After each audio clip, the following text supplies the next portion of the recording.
12 राशि वालों को मार्च में किन चीजों से सावधान रहना है, कब यात्रा करने से बचना है, साथ ही मार्च में कब धोखे, दुर्घटना, विवाद और नुकसान का योग बन रहा है, यही आज कालचक्र में पंडित सुरेश पांडे जी आपको बता रहे हैं। तो अपनी चर्चा को आगे बढ़ाते हुए बात कर लेते हैं सिंह राशि वालों की। सिंह राशि वाले मार्च में किस समय मुश्किल में फंस सकते हैं, किस समय इन्हें सेहत पर ज्यादा ध्यान देना है और मार्च में कब बड़ा मौका इनके हाथ से जा सकता है, आइए जान लेते हैं। देखिए, ऐसा है, एक तो है प्रारब्ध। अवश्यमेव भोक्तव्यम कृतम कर्मम शुभाशुभम, जो हमें अवश्य भोगना है। लेकिन एक बात कह रहा हूं, आप विश्वास करिए, ये गुरुदेव कहते हैं, परम पवित्र कीर्ति प्रातः स्मरणीय पूजनीय प्रेमानंद जी महाराज, कि अगर आप चाहें तो अपने भजन के द्वारा अपने प्रारब्ध को रौंद सकते हैं। चाहे जितना खराब आपका प्रारब्ध है, लेकिन आप भजन बल के द्वारा अपने प्रारब्ध को बदल सकते हैं। लेकिन वो ये भी कहते हैं कि जब तक आपके पास भजन नहीं होती है, तब तक आप प्रारब्ध को नष्ट करना चाहते हैं। लेकिन जिस दिन प्रारब्ध को नष्ट करने के लिए आपके पर्याप्त भजन हो जाती है, पर्याप्त तपस्या हो जाती है, तब आप इन तुच्छ प्रारब्ध को नष्ट करने में अपनी भजन नहीं खर्च करते। तब आप इस भजन को प्रभु की प्राप्ति में लगाना चाहते हैं, और जो कुछ इस संसार में दुख सुख मिल रहा है, उसे आप भोगना चाहते हैं।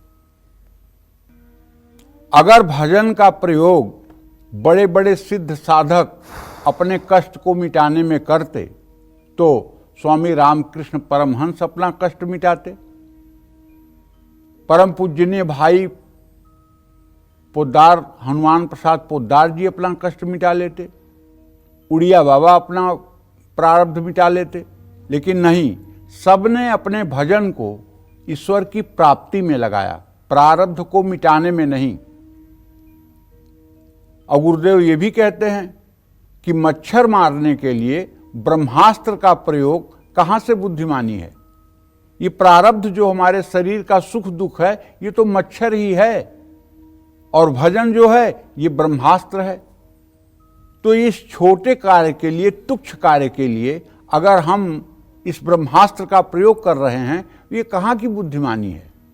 इससे तो बड़ा काम करिए, और बड़ा काम सिर्फ दुनिया में एक है, वो है प्रभु की प्राप्ति।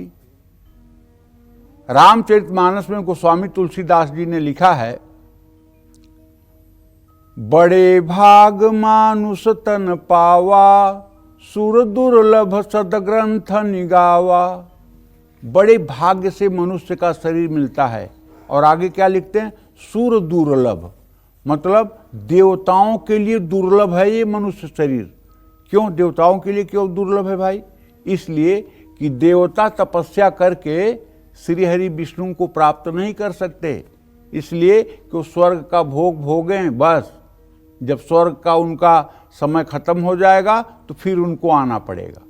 लेकिन मनुष्य चाहे तो तप करके, नियम संयम से रह के, गुरु सेवा करके, अनुशासन में रह के, धर्म का डर, गुरु का डर और भगवान का डर अपने मन में रख करके वो साक्षात ईश्वर को प्राप्त हो सकता है। इसीलिए सूर दुर्लभ कहा गया, सूर दुर्लभ सदग्रंथ निगावा, इसीलिए इसको सूर दुर्लभ कहा गया है। तो अगर हम अपना चरित्र पवित्र रखें, अपना खान पान पवित्र रखें, अपनी सोच पवित्र रखें, तो निश्चित रूप से बड़ी परेशानी भी ठीक हो सकती है। हाँ, अब सिंह राशि के जातक जरूरत से ज़्यादा मेहनत करेंगे इस महीने, और इस महीने आप खुद से असंतुष्ट रह सकते हैं। जल्दी विचार बदलने से आपको परेशानी भी हो सकती है, क्योंकि सूर्य की स्थिति बदल रही है। जल्दबाजी में आप कहीं निवेश न करें और किसी तरह का जोखिम न लें। कार्य क्षेत्र में जिम्मेदारियां बढ़ने से थकान महसूस होगी, तनाव भी होगा। एक समय पर एक ही काम पर फोकस करें, आपका कारोबार थोड़ा सा अस्थिर हो सकता है। आर्थिक मामलों में कुछ रुकावटें आ सकती हैं। बचत करने में भी मुश्किलें आ सकती हैं। किसी भी नए निवेश से बचना होगा। पिछले महीने की बचत को खर्च ना करें और संभल कर रहें। परिवार में मामूली विवाद हो सकता है। गलतफहमियां और कहासुनी से बचने के लिए शांतिपूर्वक बात करें। वैवाहिक जीवन में नोक-झोंक हो सकती है। जीवन साथी की सेहत का ध्यान रखें। उनका आत्मविश्वास कम होने ना दें। गुस्सा ना करें। सहनशील बनें और समझदारी दिखाएं। सेहत में उतार चढ़ाव संभव है। तापमान में बदलाव के कारण सिर दर्द, बुखार या शरीर में दर्द संभव है। सेहत को लेकर किसी भी तरह की लापरवाही से बचें। रविवार को नमक का सेवन बिल्कुल ना करें। हर दिन उगते हुए सूरज को जल अर्पित करें।